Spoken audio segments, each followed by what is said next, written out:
इस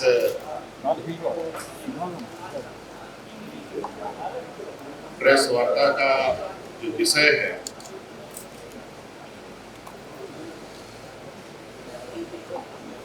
आप सभी पत्रकार मित्र हमारे साथ मंच पर उपस्थित दिल्ली के मुख्यमंत्री अरविंद केजरीवाल जी, पंजाब के मुख्यमंत्री मान साहब, राघव जी और सभी आप पार्टी के जो सदस्यगण यहाँ उपस्थित हैं, इससे मोटा मोटी आप लोगों को विषय भी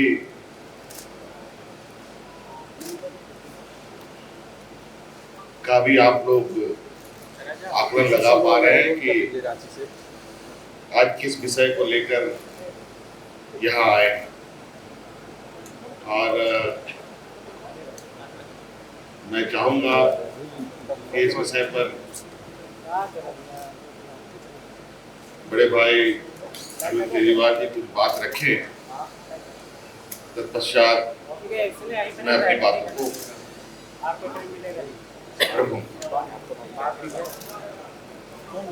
सबसे पहले मैं झारखंड के ऑनरेबल सीएम हेमंत सोरेन जी का तहे दिल से शुक्रिया अदा करना चाहता हूं कि आज उन्होंने बहुत ही वार्म और अफेक्शनेट तरीके से हम लोगों को रिसीव किया, हमें मिलने का समय दिया, हमारे साथ बहुत लंबी चर्चा की।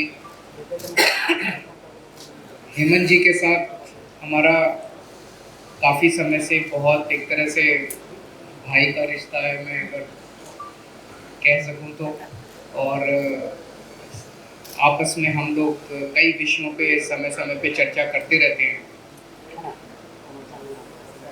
आप सब लोग जानते हैं कि हम पूरे किस तरह से दिल्ली के लोगों के साथ भी पिछले महीने बहुत बड़ा अन्याय हुआ, दिल्ली के लोगों का बहुत बड़ा अपमान किया गया, उनके जनतांत्रिक हक छीन लिए गए। सुप्रीम कोर्ट ने बहुत क्रांतिकारी फैसला दिया। सुप्रीम कोर्ट ने कहा कि दिल्ली के लोग जो सरकार चुनते हैं उस सरकार को काम करने के लिए सारी शक्तियां प्रदान की जा रही हैं। सुप्रीम कोर्ट ने सारी शक्तियां दिल्ली की सरकार को, दिल्ली एक यूनियन टेरिटरी माना जाता है, इसलिए समय समय पे मोदी सरकार ने हमसे बहुत सारी शक्तियां छीन ली थी, लेकिन 11 मई को सुप्रीम कोर्ट ने आदेश पारित करके वो सारी शक्तियां दिल्ली के लोगों को वापस, दिल्ली की चुनी हुई सरकार को, कि दिल्ली के लोग जिस भी सरकार को चुनेंगे, चाहे इस पार्टी की चाहे उस पार्टी की, उस सरकार को काम करने के पूरे अधिकार होंगे। दुर्भाग्यवश 11 मई को ये ऑर्डर आया और 19 मई को, 8 दिन के अंदर 19 मई को रात को 10 बजे रात के अंधेरे में मोदी सरकार ने अध्यादेश जारी करके सुप्रीम कोर्ट के आदेश को पलट दिया। मोदी सरकार ने कहा कि नहीं, दिल्ली की सरकार को हम काम नहीं करने देंगे, दिल्ली वाले जो मर्जी सरकार चुने उसको हम काम नहीं करने देंगे, उसको उसके पास काम करने के लिए कोई शक्तियां नहीं होंगी। ये तो एक तरह से दिल्ली के लोगों का अपमान है, दिल्ली के लोगों के अधिकार छीन लिए गए और दिल्ली के लोगों को बिल्कुल एक तरह से जनतंत्र के अंदर एक बेदखल कर दिया गया, पूरी की पूरी दिल्ली के 2 करोड़ लोग। अब ये जो अध्यादेश जारी किया गया है ये संसद में आएगा, संसद के मॉनसून सेशन में। तो बीजेपी की लोकसभा में तो बहुमत है, लेकिन राज्यसभा में बीजेपी के पास बहुमत नहीं है। उनकी 93 सीट्स है 238 में से। तो अगर नॉन बीजेपी सारी पार्टियां इकट्ठी हो जाएं तो इस अध्यादेश को हराया जा सकता है, इसको बिल को हराया जा सकता है। ये बात केवल दिल्ली की नहीं है, ये बात इस देश के जनतंत्र की है, फेडरल प्रिंसिपल्स की है। आज ये दिल्ली के लिए ऐसा अध्यादेश लाए हैं, कल ये ऐसा ही अध्यादेश झारखंड के लिए ला सकते हैं, राजस्थान के लिए ला सकते हैं, पंजाब के लिए ला सकते हैं, हरियाणा के लिए ला सकते हैं, तमिलनाडु के लिए ला सकते हैं। किसी भी राज्य के ऊपर कानून पास करके, अध्यादेश पास करके उसके हकों को छीना जा सकता है। ये तो एक तरह से देश की आज़ादी की बात है कि जनता सरकार चुनती है और सरकार के पास जनता के सपने पूरे करने के लिए, उनकी ज़रूरतों को पूरे करने के लिए सारे अधिकार होने चाहिए। ये एक तरह से संविधान के साथ छेड़छाड़ कर रहे हैं, संविधान के बेसिक मूल्यों के साथ छेड़छाड़ कर रहे हैं। हर हिंदुस्तानी का फर्ज है कि इस अध्यादेश का विरोध किया जाए। अभी हम पूरे देश भर में घूम रहे हैं और हमें सभी पार्टियों का बहुत अच्छा सहयोग मिला। आज काफ़ी लंबी चर्चा हुई हेमंत जी से, और मैं दिल्ली के लोगों की तरफ से हेमंत जी का और उनकी पार्टी का तहे दिल से शुक्रिया अदा करना चाहता हूं कि उन्होंने पूरा सहयोग देने का हमें आश्वासन दिया है कि संसद के अंदर भी और संसद के बाहर भी जनतंत्र को कुचलने के लिए ये जो अध्यादेश लाया गया है, इसके खिलाफ वो पूरा हमें समर्थन देंगे। और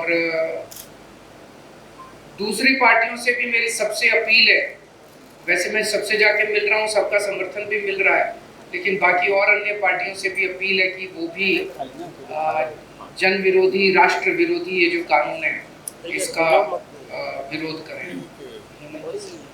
और मैं फिर से शुक्रिया अदा करता हूँ, एक तरह से झारखंड के लोगों का आज दिल्ली के लोगों को समर्थन मिला है, तो दिल्ली के लोग बहुत आभारी हैं हेमंत जी के भी, उनकी पार्टी के भी और झारखंड के लोगों के।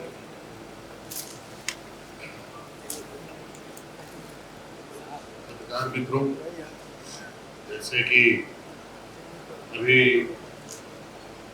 वर्तमान समय में चुनी हुई सरकार को किस तरीके से काम नहीं करने देने का एक योजनाबद्ध कार्य केंद्र सरकार के द्वारा की जा रही है, ये कहीं ना कहीं लोकतांत्रिक व्यवस्था, संघीय ढांचे का एक इस पर प्रभार है, हम इसको कह सकते हैं। और जो इस देश की ताकत जिसको हम कह सकते थे, अनेकता में एकता, उस पर भी ये बड़ा प्रहार है।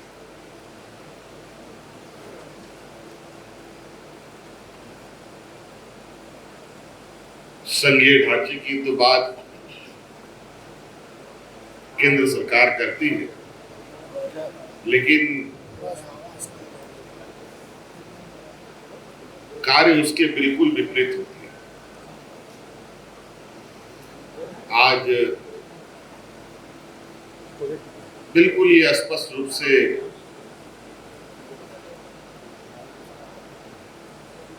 आपको ये देखने को मिलेगा, जो केंद्र सरकार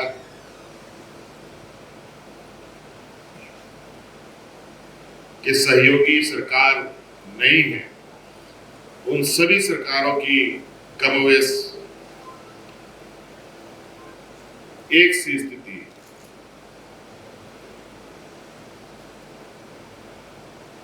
ये एक चिंता का विषय है और ये कहीं ना कहीं इस लोकतंत्र में आम नागरिक और जनता की भी बहुत बड़ी भूमिका है। विधायक, सांसद, मंत्री, मुख्यमंत्री, प्रधानमंत्री, ये तो एक माध्यम है।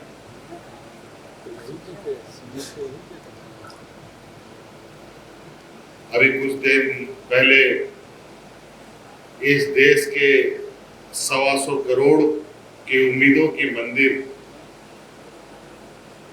लोकसभा का उद्घाटन हुआ।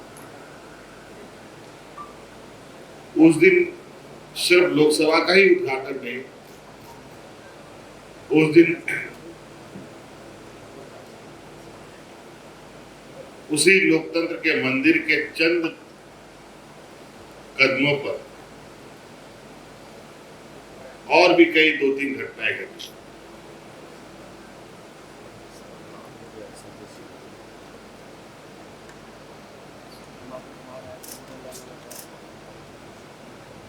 तो कहीं ना कहीं ये सिर्फ सरकारों पर, जो गैर भाजपा शासित सरकारें हैं, उन पर प्रहार नहीं है, बल्कि उस राज्य की जनता के ऊपर पड़ा है।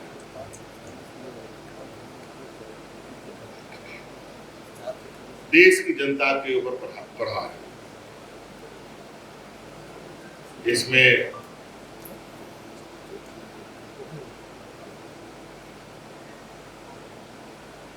इस विषय को लेकर हम अभी और गहराई से पार्टी के अंदर चर्चा करेंगे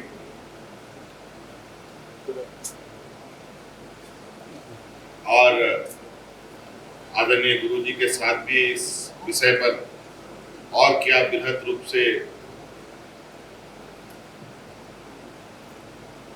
इस पर लोकतांत्रिक व्यवस्था को मजबूत करने पर आगे बढ़ा जाए, इस पर हम लोग काम करेंगे। और आज मैं समझता हूं कि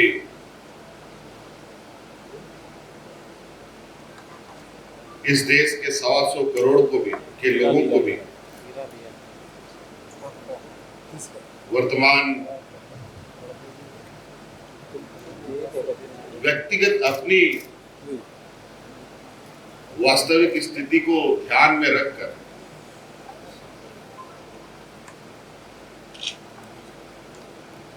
देश के लोकतंत्र का हिस्सा बनने का प्रयास हो।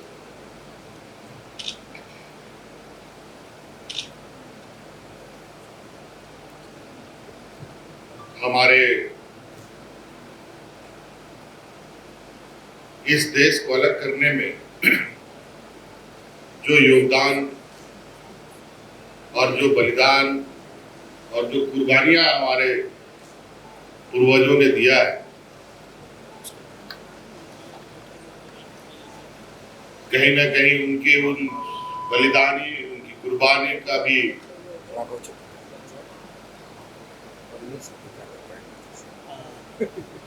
मजाक उड़ाने का प्रयास है। और इस लोकतंत्र को बचाने का भी जो सब लोगों की भूमिका है, उसको कैसे सुनिश्चित किया जाए,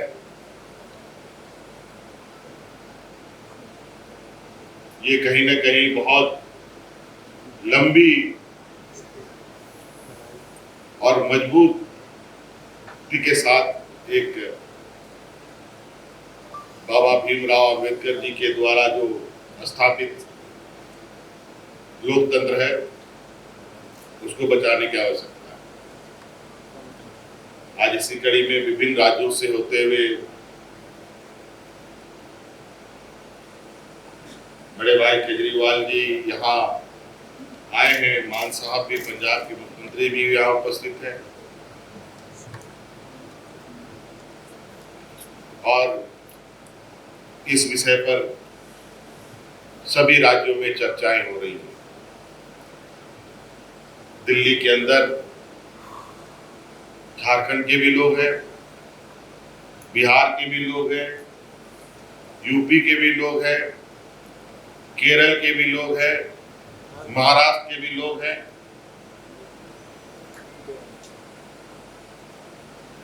पूरे देश के लोग और पूरा देश का जनप्रतिनिधि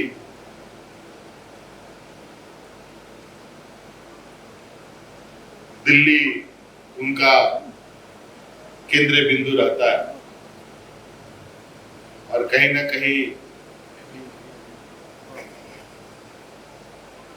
इस तरीके के निर्णय से आने वाले समय में पूरे देश पर असर डालेगा और ये असर इस देश के 80% लोग जो हमारे देश में किसान प्रवृत्ति के हैं, गांव देहात से आते हैं, उनके लिए तो बहुत ही पीड़ादायक साबित हो। इसलिए मैं चाहूंगा कि केजरीवाल जी ने जो के ऊपर जो चीजें थोपने का प्रयास हो रहा है, इस विषय पर राजनीतिक तौर पर भी और कानूनी तौर पर भी इस लड़ाई को लड़ने की आवश्यकता है। और इस विषय पर इन्होंने जो अपना कदम बढ़ाया है, मैं इनको मैं चाहूंगा कि ये अपनी मुहिम में सफल हो, ताकि ये लोकतांत्रिक व्यवस्थाएं बची रहे। धन्यवाद। मान साहब, थोड़ा बात मान साहब की तरफ से भी आ जाए। बहुत बहुत धन्यवाद। माननीय मुख्यमंत्री झारखंड श्री हेमंत सोरेन जी, हमारी पार्टी के नेशनल कन्वीनर माननीय मुख्यमंत्री दिल्ली अरविंद केजरीवाल जी, संजय सिंह जी, राघव चड्ढा जी जो कि राज्यसभा के मेंबर, आतिशी जी हमारे दिल्ली के एजुकेशन मिनिस्टर और झारखंड मुक्ति मोर्चा के राज्यसभा के मेंबर और विधायक, सबसे पहले बहुत बहुत धन्यवाद। इन्होंने हमें यहाँ बुलाकर मान सम्मान दिया, इज्जत दी, उसके लिए बहुत बहुत शुक्रिया। जैसा कि दोनों मुख्यमंत्रियों ने कहा, कोई पर्सनल या व्यक्तिगत समस्या लेके नहीं आए। ये लोकतंत्र की जो हत्या हो रही है देश में, उसको बचाने की मुहिम है। पिछले दिनों हमने देखा था हमारे अंतर्राष्ट्रीय पहलवान अपने जीते हुए पदकों को श्री गंगा जी में बहाने के लिए हरिद्वार गए थे। अगर समय पर आवाज ना उठाई गई तो शायद अगली बारी लोकतंत्र की अस्थियों को बहाने की होगी, क्योंकि जो नॉन बीजेपी गवर्नमेंट है देश में, उन पर अध्यादेश लाए जा रहे हैं। गवर्नर जो हैं वो उन पर कुछ ना कुछ थोपते रहते हैं आए दिन। कभी कहते हैं हम आपका बजट सेशन नहीं होने देंगे, कभी कहते हैं हम आपके द्वारा काउंसिल ऑफ मिनिस्टर द्वारा पास किया हुआ भाषण नहीं पढ़ेंगे, हम अपनी मर्जी से पढ़ेंगे। तो देश में इलेक्टेड और सिलेक्टेड, अब लड़ाई है। लोकतंत्र में इलेक्टेड बड़ा होता है जनता, लेकिन ये सिलेक्टेड को आगे लेके आ रहे हैं। बीजेपी का एक ही तरीका है, अगर इलेक्शन में नहीं जीते तो बाई इलेक्शन से जीत जाओ, उनके बंदे तोड़ लो, बाद में बाई इलेक्शन करवा लो और कह दो कि जनता का ये फैसला है। सो आज झारखंड मुक्ति मोर्चा, जो कि पार्टी के नाम में ही मोर्चा लिखा हुआ है, ये आंदोलन से निकली हुई पार्टी है। हमारी पार्टी भी एक आंदोलन से निकली हुई पार्टी है। तो हम लोगों को एक और आंदोलन करना पड़ेगा। 140 करोड़ जनता देश की ये उम्मीद करती है कि आने वाले दिनों में अगर देश में लोकतंत्र को बचाना है, इलेक्शन को बचाना है, तो हमें आवाज़ उठानी पड़ेगी कि ऐसे फरमान जो केंद्र सरकार की तरफ से आते हैं, जो फेडरल स्ट्रक्चर को कमज़ोर करते हैं, उनके खिलाफ हम आवाज़ उठाएं एक होकर। आपस की लड़ाइयाँ छोटी मोटी विचारिक मतभेद चलते रहते हैं, लेकिन जब देश की बात हो तो हमें एक होना पड़ेगा। और मुझे खुशी इस बात की है कि हम जगह जगह गए और सभी लोग इस बात से सहमत हैं कि हम 140, मैं विपक्ष नहीं इसको कहते हैं, हम कहते हैं देशभक्त पार्टियां, देशभक्त लोगों को इकट्ठे होना पड़ेगा इस देश की डेमोक्रेसी को बचाने के लिए। जैसा कि माननीय हेमंत सोरेन जी ने कहा था कि बहुत कुर्बानियां देकर हमारे पुरखों ने इस देश को हमें लेकर दिया है, बहुत बड़ी बड़ी कुर्बानियां। शहीद आजम भगत सिंह से लेके करतार सिंह सराभा से लेकर और चंद्रशेखर आजाद, सुभाष चंद्र बोस, बिरसा मुंडा जी, नाम गिनते थक जाओगे आप उन स्वतंत्रता सेनानियों के लिए जिन्होंने लड़ाइयां लड़ी, फिर देश मिला। ये किसी के बाप की जागीर नहीं है, लेकिन ये समझते हैं हम ही चलाएंगे। जैसा कि अरविंद केजरीवाल जी ने कहा, इन्होंने 10 बजे रात को अध्यादेश क्यों जारी किया? क्योंकि 5 बजे सुप्रीम कोर्ट में छुट्टियां हो गई, तो इन्होंने कहा छुट्टियां हो गई, अब 10 बजे अध्यादेश जारी कर दो, सुप्रीम कोर्ट में नहीं जा सकते। तो सुप्रीम कोर्ट की भी नहीं अगर मानते तो किसकी मानेंगे? तो अहंकार हो गया है बहुत ज्यादा इनको। तो अहंकार जो है वो परमात्मा अहंकार को ठीक कर देता है। कुदरत बहुत बलवान है, कुदरत बहुत बलवान है। ये राजाओं से भीख मंगवा देती है, ये भिखारियों के सर पे ताज टिका देती है। सो वक्त है, वक्त से डरना चाहिए। मैं भी बहुत निम्रता सहित विनती करता हूँ केंद्र सरकार को, अहंकार मत करो, क्योंकि जनता है, लोकतंत्र में जनता बड़ी है। जनता, लोग जब चाहे आदमी अर्श पर, और लोग जब चाहे आदमी फर्श पर।